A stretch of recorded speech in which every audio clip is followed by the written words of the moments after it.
Friends, greetings to you all. This is Taras Berezovets with you. The day before, on Sunday, in the state of Florida, complex negotiations concluded involving Ukrainian President Volodymyr Zelensky and US President Donald Trump. Prior to that, there was a phone conversation between Trump and the Russian dictator Putin, which had not been previously reported. According to the US president, the conversation itself reportedly lasted for approximately 2.5 hours in total.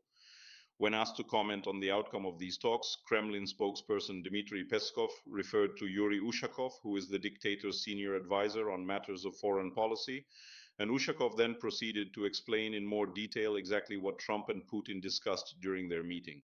In particular, he specifically stated that both leaders are in agreement that a temporary ceasefire in Ukraine, as has been proposed by President Zelensky, and I quote, is, in their view, merely serving to prolong the ongoing conflict. Here is the direct quote for your reference.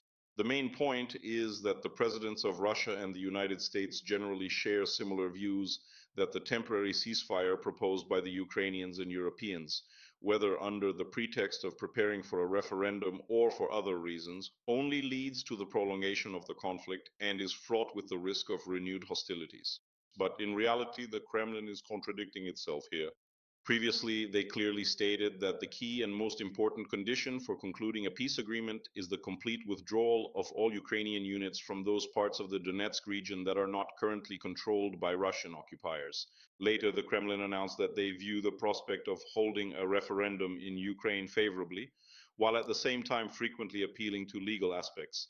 Putin likes to recall at such moments that he graduated from the law faculty of Leningrad University, and supposedly they are not opposed to a corresponding referendum being held in Ukraine.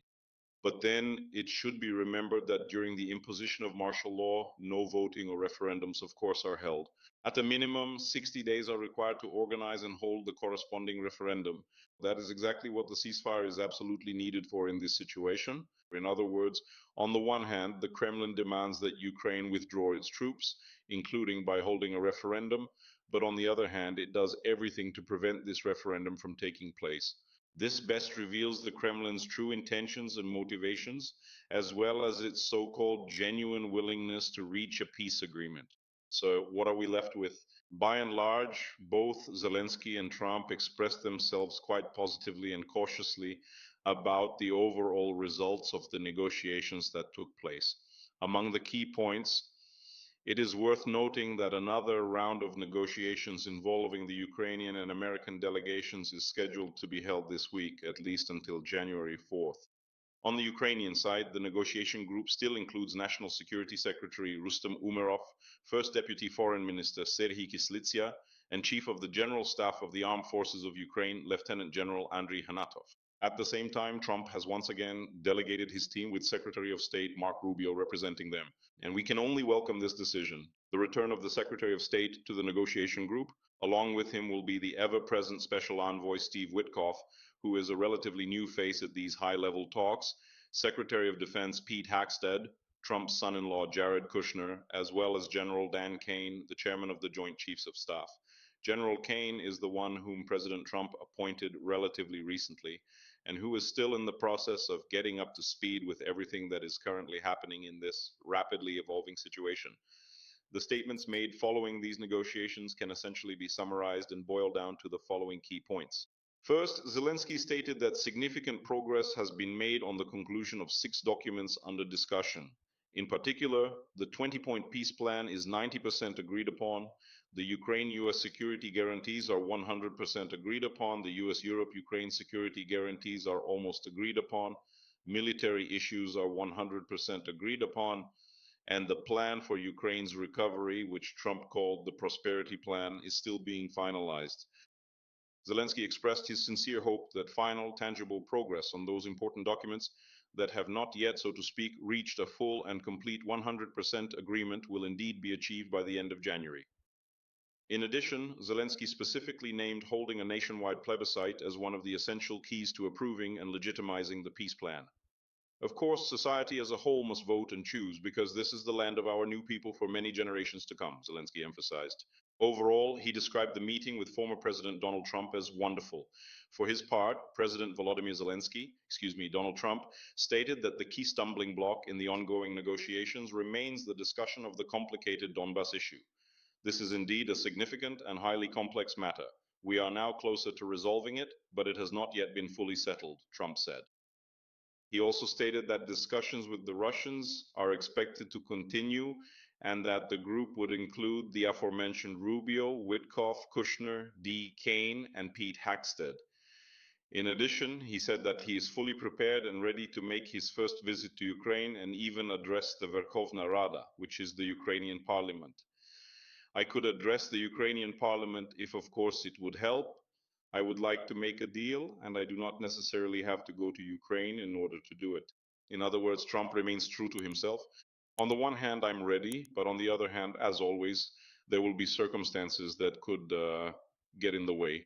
And moreover, Trump immediately made things absolutely clear by explicitly stating that Europe, in his view, should play the key and leading role in ensuring and safeguarding Ukraine's security and stability after the war eventually ends, while the United States would, as he emphasized, help 100%, as he put it, just as they would help us in a similar situation.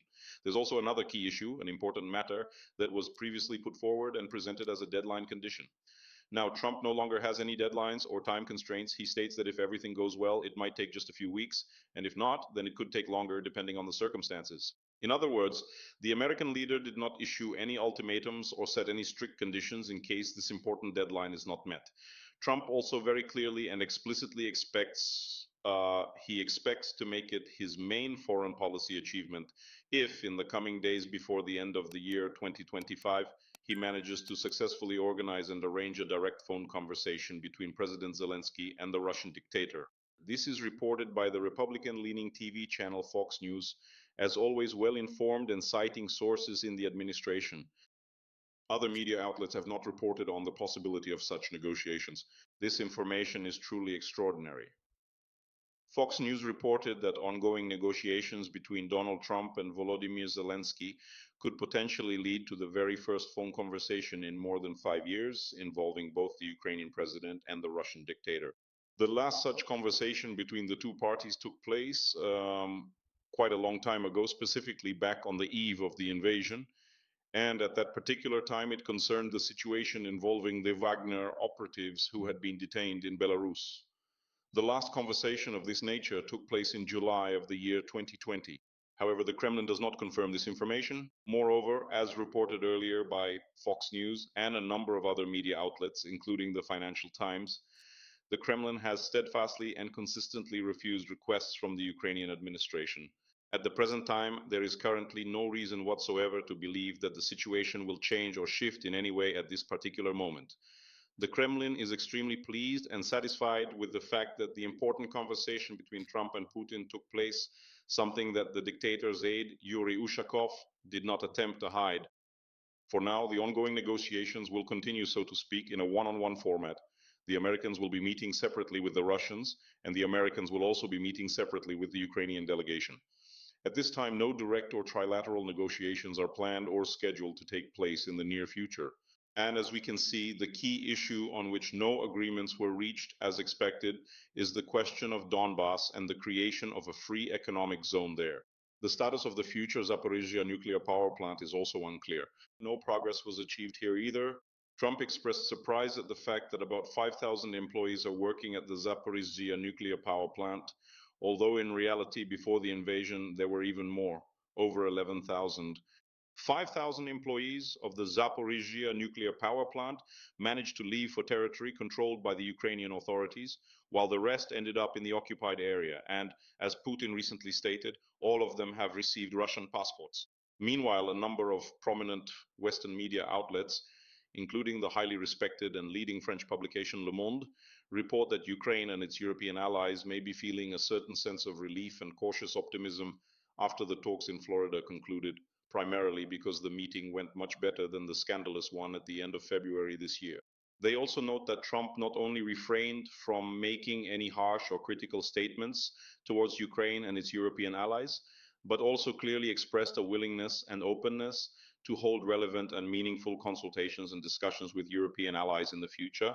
Among the drawbacks, the publication primarily points out that Trump continues to place complete trust in the Russian dictator.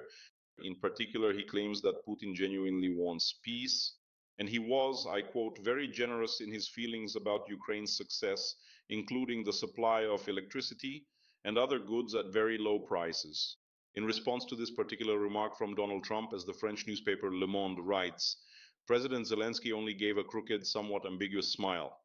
But I'll repeat once again, there are significant hopes here, primarily connected to the involvement of the Europeans. As for shifting responsibility onto them regarding security guarantees, Macron has already stated that a coalition of willing countries will meet in January, and at this meeting, as he announced, the specific contribution of each country to security guarantees will be agreed upon.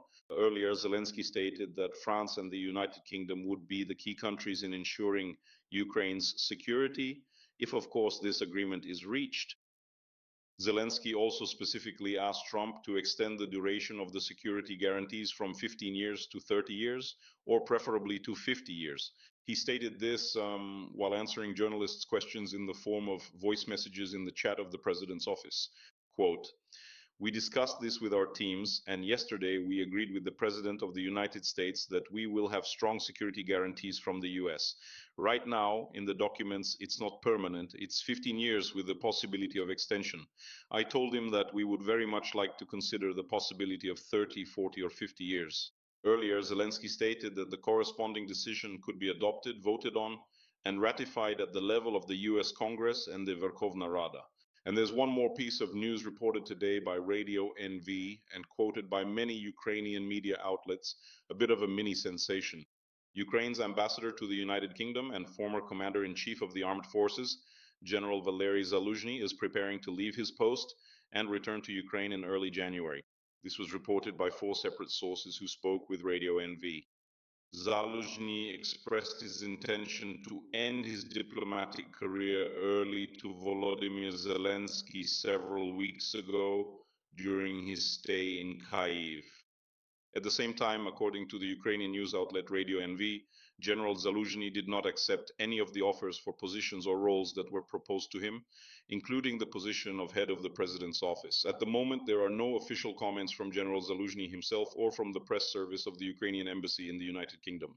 However, as previously reported, the decision for Zaluzhny to return has essentially and virtually been made, and he now plans to come back to Ukraine as early as January 2026. Let me remind you, he was appointed to the post of ambassador on May 9th, 2024.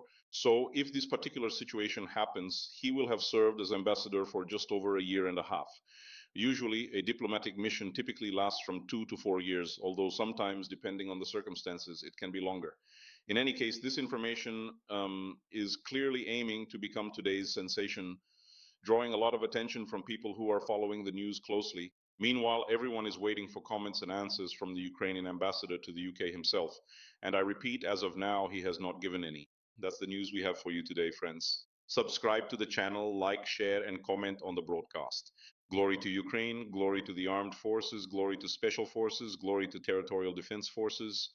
As always, this was Lieutenant Colonel of the Ukrainian Army, Taras Berezovets with you. See you next time.